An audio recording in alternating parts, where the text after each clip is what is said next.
Styles, soldat expérimenté et vétéran de guerre, est accusé de plusieurs meurtres et condamné à mort, bien que l'homme lui-même nie toutes les accusations. Styles refuse de se repentir auprès du prêtre, affirmant qu'il est innocent. Les soldats n'écoutent aucun des arguments de l'homme et lui font une injection mortelle, et le médecin, après avoir examiné le corps de Styles, le déclare mort. Au bout d'un certain temps, Styles reprend soudain conscience. L'homme n'arrive pas à croire qu'il est encore en vie, et le militaire lui explique qu'il a participé à une expérience top secrète, et que c'est seulement grâce à cela qu'il a échappé à la mort. Styles est suivi par un médecin, Chriselle, dont les mains tremblent à l'idée de devoir s'occuper d'un criminel brutal qui a tué 11 innocents.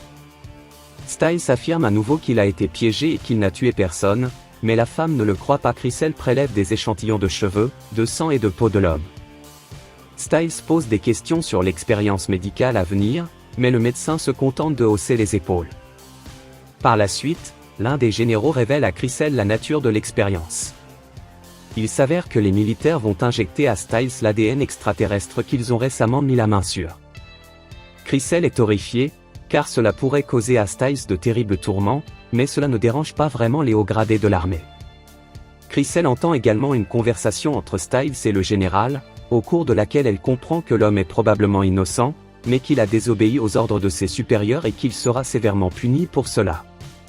Le général explique brièvement à Styles l'essence de l'expérience, sans révéler aucun détail, tandis que Styles lui-même attend humblement son sort dans la cellule. Puis Chriselle, essayant de ne pas penser aux conséquences, injecte à l'homme l'ADN de l'organisme extraterrestre. Au bout d'un moment, Styles reprend conscience à cause de la douleur intense, et les médecins lui font une deuxième injection sans attendre. Styles hurle et se tortille sous l'effet de la douleur. Son visage est couvert de terribles cicatrices et ses dents commencent à tomber de sa bouche. L'homme ne cesse de répéter, « Ils peuvent changer votre corps, mais ils ne peuvent pas changer votre âme. » Quelques heures plus tard, Chriselle entre dans la cellule pour faire des tests sur Styles. Le médecin est horrifié par les changements qui s'opèrent chez l'homme, et des pointes acérées commencent à pousser sur ses mains. Au cours des jours suivants, le visage et le corps de Styles continuent de changer radicalement. Il devient plus agressif et ne dit qu'une chose, il n'a commis aucun meurtre. Le docteur Chriselle se rend compte qu'en plus de son corps, l'esprit du sujet est en train de changer. Soudain, Styles s'effondre sur le sol et son cœur s'arrête. Les médecins parviennent à peine à le ranimer avec une décharge électrique. Lorsque Styles reprend conscience, il ne ressent plus aucune douleur et les médecins sont surpris de constater que ses organes internes ont également changé de façon radicale.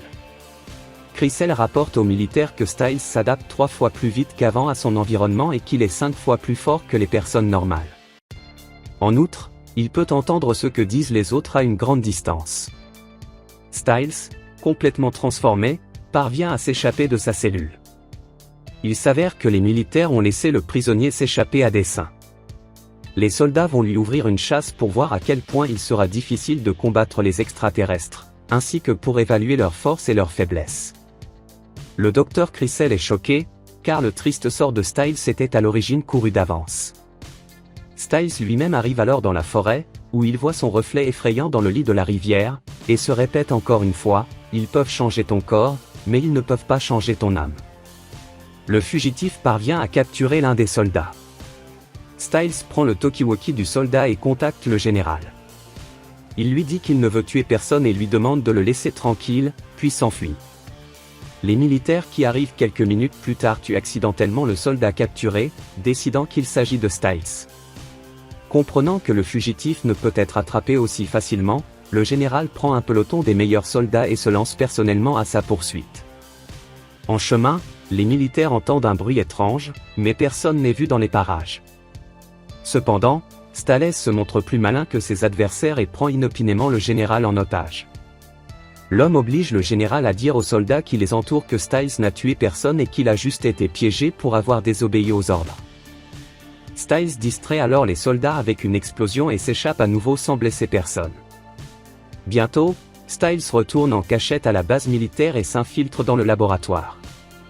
Là, l'homme attrape Chriselle et lui couvre la bouche avec sa main pour l'empêcher de crier. Styles réaffirme son innocence et supplie littéralement le docteur de lui rendre sa forme humaine. Chriselle commence à se sentir désolée pour l'homme, qui semble vraiment innocent de quoi que ce soit. Le docteur promet de lui faire une injection qui détruira les gènes extraterrestres dans son corps, et lui rendra peut-être sa forme humaine. Le lendemain, les deux hommes se retrouvent dans les bois. Crystal sort une injection de son sac à main et s'apprête à l'injecter à Styles en lui promettant que tout ira bien. Cependant, l'homme remarque que les mains de la femme tremblent à nouveau et comprend que quelque chose ne va pas soudain. Le général et plusieurs soldats armés surgissent des buissons voisins. Le général déclare en souriant qu'il a perdu, et Styles comprend qu'il est inutile d'essayer de s'échapper et lève les mains en l'air. Le général ordonne froidement aux soldats d'abattre Styles sur place, mais soudain, une puissante source sonore inconnue fait tomber tous les hommes au sol, se tordant de douleur et se couvrant les oreilles de leurs mains.